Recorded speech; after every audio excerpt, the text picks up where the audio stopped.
मित्रांनो, आषाढी वारी जवळ आलेली आहे आणि वारीच्या अनेक गोष्टी तुमच्यापर्यंत येत असतील. अशामध्येच एक गोष्ट फिरत फिरत माझ्याही कानावर आलेली आहे, ती म्हणजे विरोधी पक्षनेता राहुल गांधी आणि काँग्रेसचा नेता राहुल गांधी हा विठुरायांच्या दर्शनासाठी पायी चालत पंढरपूरला येणार आहे. एक दिवस पायी चालत येणार आहे आणि तो कोणत्या पालखीसोबत चालत येणार आहे हे अजून ठरलेलं नाही आहे. एक तर तुकोबारायांच्या पालखीसोबत येईल, अन्यथा ज्ञानेश्वर माऊलींच्या पालखीसोबत तो चालत येईल.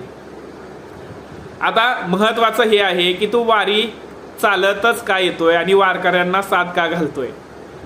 आता वारकऱ्यांच्या माध्यमातून त्यांना म्हणजेच काँग्रेसला शेतकऱ्यांपर्यंत पोहोचायचं आहे आणि शेतकऱ्यांना साथ घालायची आहे की काँग्रेस तुमची आहे, काँग्रेसने वेळोवेळी शेतकऱ्यांना मदत केलेली आहे. हेच काँग्रेसला राहुल गांधी यांच्या माध्यमातून सांगायचं आहे, म्हणूनच हा प्रोग्राम केला जातोय. तुम्हाला काय वाटतंय?